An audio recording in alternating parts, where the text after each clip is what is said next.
shall we? So, big news on Michigan's mentality of pay for play. So we've started to report, guys, in the last couple of weeks, a little bit of a shift in terms of, when I started this show like a year or plus ago that I started hosting this.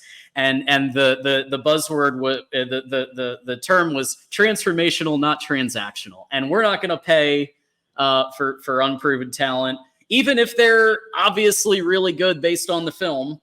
We're still going to try to hold the line, and occasionally somebody apparently slipped through the cracks or two and they did pay a little bit, but like it seems like that is slowly moving up until yesterday. I was under the impression based on our shows that, they were okay with some money, but they weren't willing to match like a Kentucky. But now, apparently, according to some sources today, Michigan is now officially allowed to negotiate contracts with recruits, thanks to President Santaono's leadership and others. TJ, I would love to hear your thoughts. You were the one who let me know about this originally while I was buried in shit earlier. So would love to hear your thoughts here. Absolutely. All right. So this is huge news. Like, this is everything, not everything. All right, I'm gonna relax. Let me pump slight brakes. All right, this is gigantic though, even though that's obviously not pumping the brakes.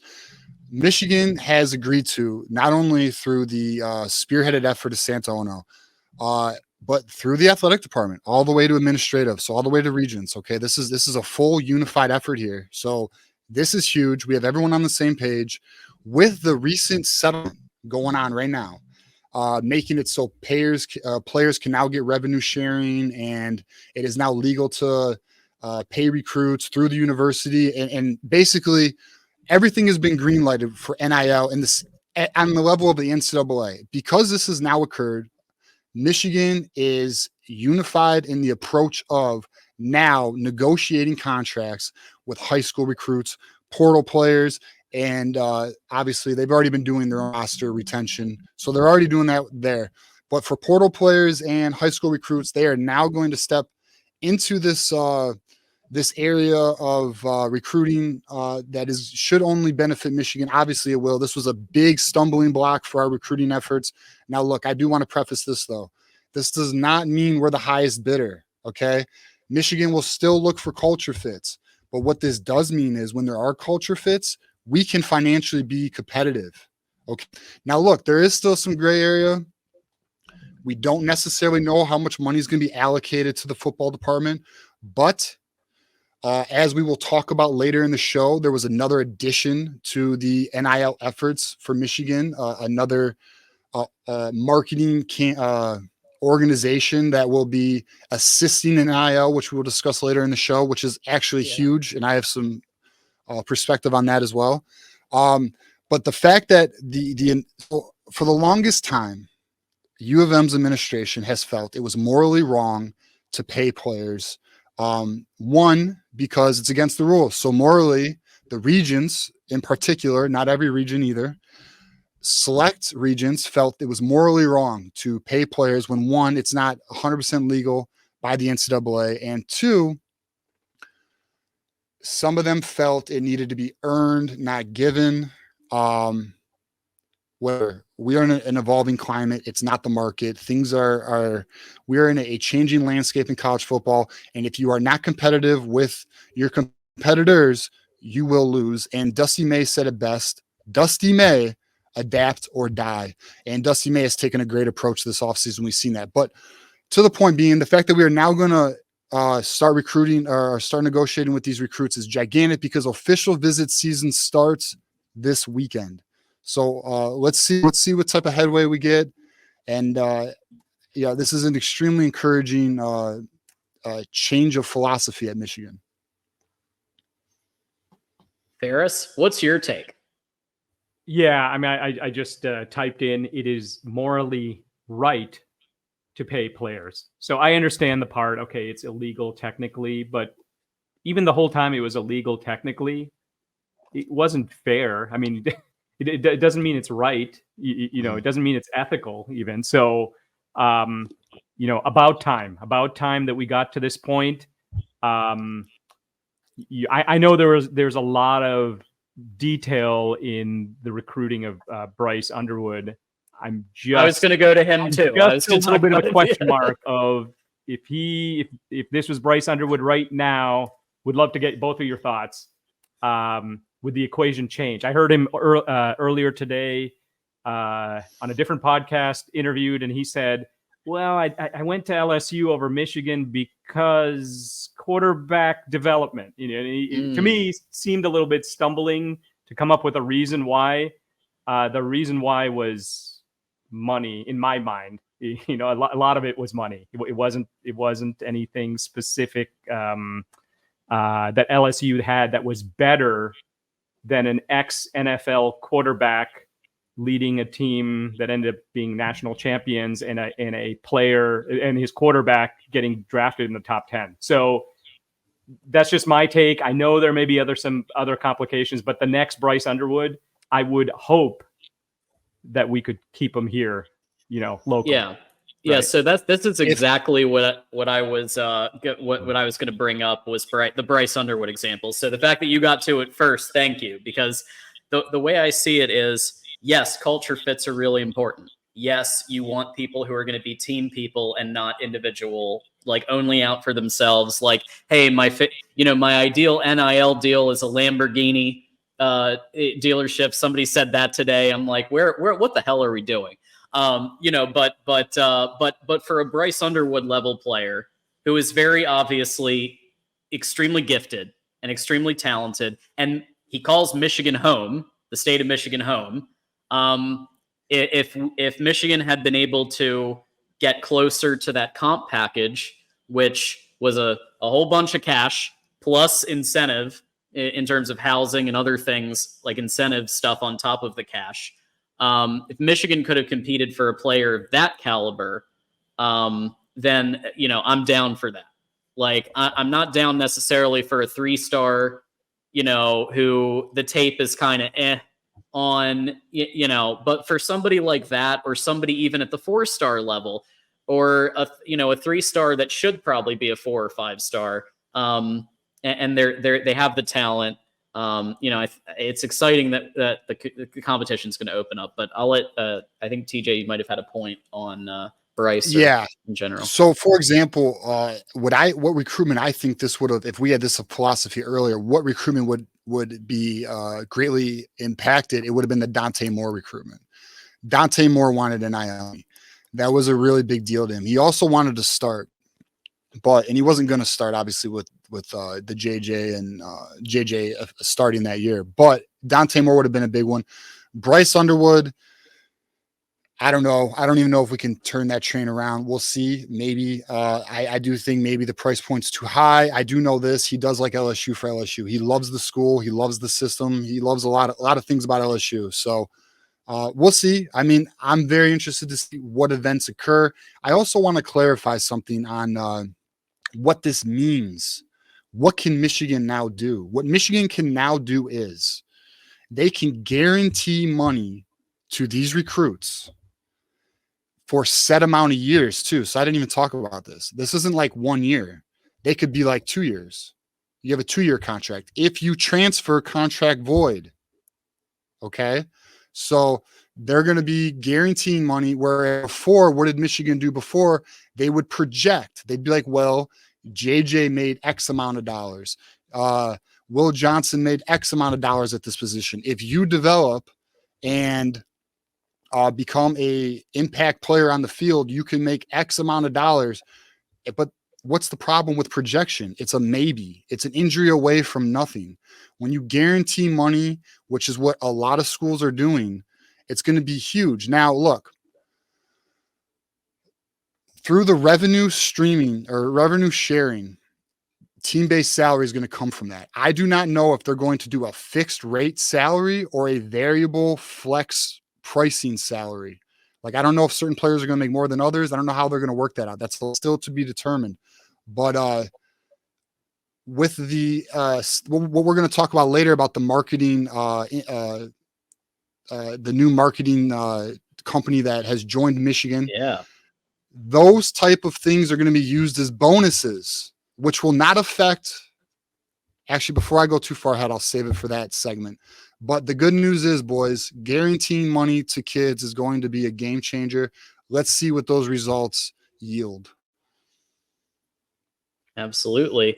And since you brought it up, we might as well tackle it now. So just like Ohio State and Texas, Valiant Management Group is engaging with a national NIL firm, which is William Morris Endeavor, massive firm for PR, and like they're huge in Hollywood and everywhere. So think of a famous celebrity. They're probably represented by these guys or one or two others, and that's it.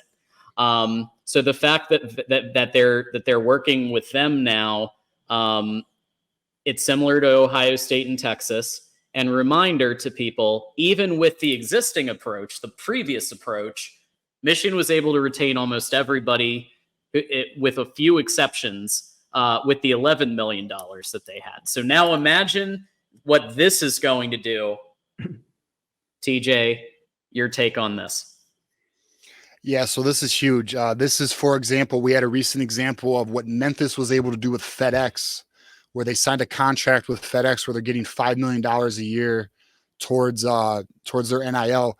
This company will not only be able to do that for the football team as a whole, and GM has been publicly voiced as a company that Michigan wants to target, by the way, General Motors, for example, for something similar to what FedEx did with Memphis. But not only that, for the individual player, this will bring advantages to the individual player. So, for example, just loosely speaking, because we don't have the details, let's say there's a team-based salary of $100,000 per player. Well, a certain player, a selective player, can then potentially have a negotiated deal with William Morris or some other agency. Maybe it's the other agency, what is it, Altuus, that is also partnered with Michigan. That would be an additional $200,000. So you have a base salary plus bonus money, and this is where collectives are going to come in. And Moosh, you put in the comments, what about, I thought Champion Circle did that. Champion Circle is the collective to the football team. This is a marketing agency that is going to find networking opportunities and business brands to then partner with not only the team as a whole, but individual players for like selective contracts, right? So, for example, what Miami does with Life Wallet, okay? So the big donor for Miami is Ruiz. He owns Life Wallet. What they do is legal NIL. And the reason why it's legal NIL, even though they're one of the biggest spenders in NIL, is because they sign marketing deals for Life Wallet, okay? Now, I'm not going to say Michigan's going to get something like a Life Wallet type of dynamic, because obviously that's a single donor who is very loyal to Miami. But my point being is those marketing NIL contracts are considered bonuses on top of what they're getting from the school or the collective. Okay. So it's just an additional revenue source for the player to then commit to a school. Also, anything, this is incredibly important, I need to mention this, anything done through this marketing agency or the NIL Champion Circle is going to be outside of the $22 million cap that the schools are allowed to revenue share. This is bonus money. Okay.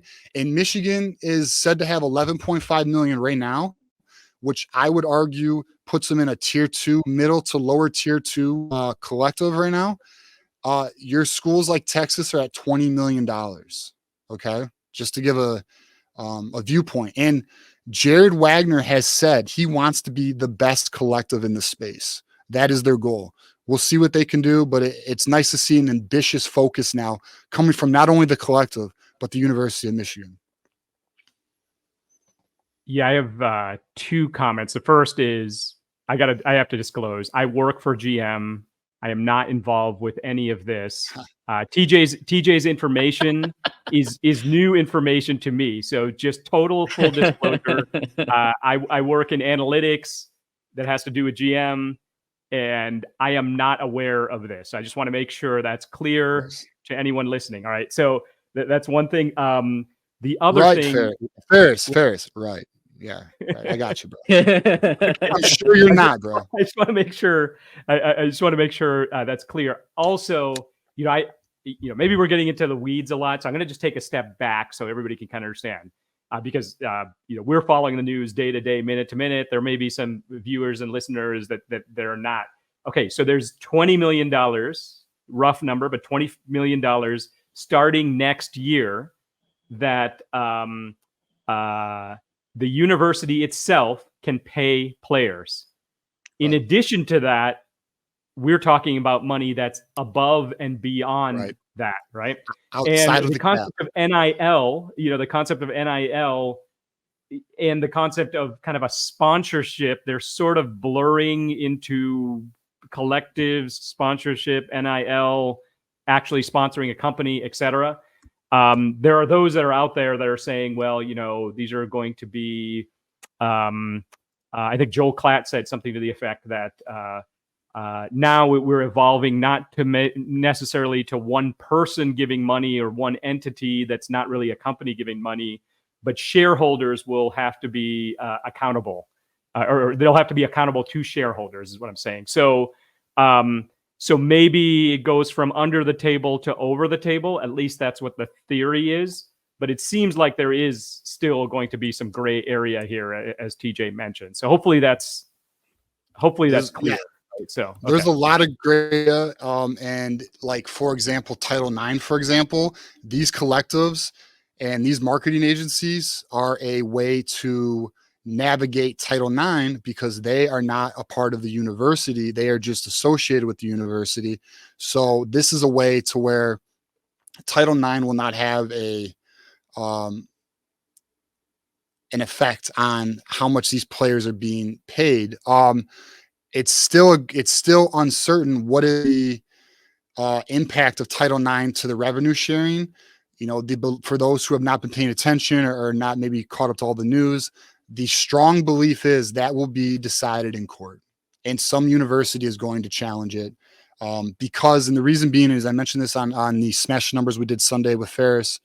Title IX is about the opportunity for play and the opportunity to be paid, but not the outcome, right? So not the financial outcome, not the financial guarantee, it's simply about opportunity, right? So it's not about any guarantees in terms of compensation. And that's what the head of the NCAA mentioned, that compensation actually should not fall under Title IX. But obviously we'll find out, because at some point within the next year or two, that will be going to court. Yeah. I think we're if you do the math, when we did the math, let's put it that way, I think TJ came up with a number of just under 60,000. I'm looking at it right now, $58,823 per athlete. I'm sorry, I think that's my number. That was my number. Your number was 147,000. So if you spread it across the football team, that's for the football team. If you spread it across all sports, men's and women's, I came up with a number 58,823. TJ came up with a number, I think it was 147,000, if I recall correctly. Either way, for the top players, that is not, that's a fraction of the actual money that they would likely make. Some of the money coming from a little bit of the money coming from the university, maybe the majority of the money coming from outside the university for top 4 and 5-star players. The other thing that has to be ironed out, regardless, first of all, should it go to all athletes or the majority of athletes, or only football players or majority football players? And then the other piece is, within the football players, should the backup long snapper get the same money as a starting quarterback? And I think TJ and I agree on that, where everyone should get that same base salary, and then something. Everyone should get something. Yeah, right? I mean, they might do it. I mean, look, we don't know. So we don't know Michigan's approach. We don't know if it's going to be a flat rate amongst the entire team. We don't know if they're going to go by seniority in terms of seniors get paid more, juniors, any of that. So or it could be certain recruits get more coming in than other recruits. Like, we don't know the strategy. But that's just something that we'll have to find out down the road. Yeah, I think we're talking about what we would do, right? So, Yeah. or at least I was. Yeah, one thing that's very important that I want to point out, guys, is the support staff for sourcing out deals that this comes with, right? It's so important in business development, sales. Like, I've been in it for 10 years. It's a numbers game, right? And so in order to achieve that, you need people to develop those numbers, to develop the relationships, build a pipeline, get yourself, to the point where there's finalized deals. So that's a really important aspect of this, is the resources and the staff for supporting, for sourcing out these deals. Not saying that wasn't happening before, but this is going to add gasoline to those things. Sorry, TJ, go ahead.